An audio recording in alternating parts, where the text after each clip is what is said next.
I'd been dreaming of moving into my little lake cabin for years.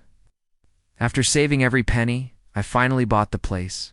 A cozy retreat with a wide porch, tall pines, and the smell of water in the breeze. The morning I arrived with a moving truck, I expected nothing but peace and maybe a few friendly hellos. Instead, I got Karen.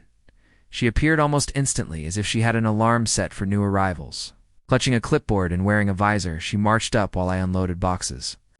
"This is a private community," she barked. "Can't just move in without HOA approval." I explained that my cabin wasn't part of the HOA. It had been grandfathered in long before the association even existed. That only made her angrier. With arms folded, she declared she was calling the cops for trespassing. Sure enough, 10 minutes later, a patrol car pulled up. The officer listened patiently while Karen rattled off a list of imagined infractions. From noise disturbance to blocking the road, then he turned to me. I showed him my deed, the paperwork, and even a county map. He nodded, told me to enjoy the cabin, and left Karen fuming on the shoulder. That might have been the end of it, but fate has a funny way of turning the tables. A few weeks later, I met with a surveyor to discuss some landscaping.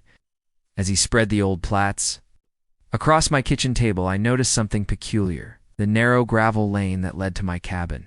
It also happened to be the only access road to Karen's house. And according to the county, that strip of land was mine. It took a few phone calls to confirm. But the truth was undeniable. Not only did I own the road, but Karen had been using it without any legal easement. Technically, every trip she made home was trespassing. I didn't slam the door on her, though the temptation was strong. Instead, I drafted a polite letter explaining the situation.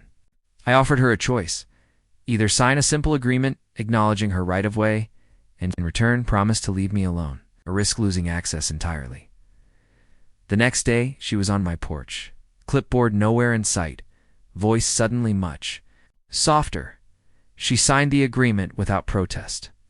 From then on, she avoided me, and the harassment stopped. Now, when I sit on my porch watching the sun set over the lake, I can't help but smile. Karen called the cops to drive me out, but in the end, I wound up owning the road she needs just to get home.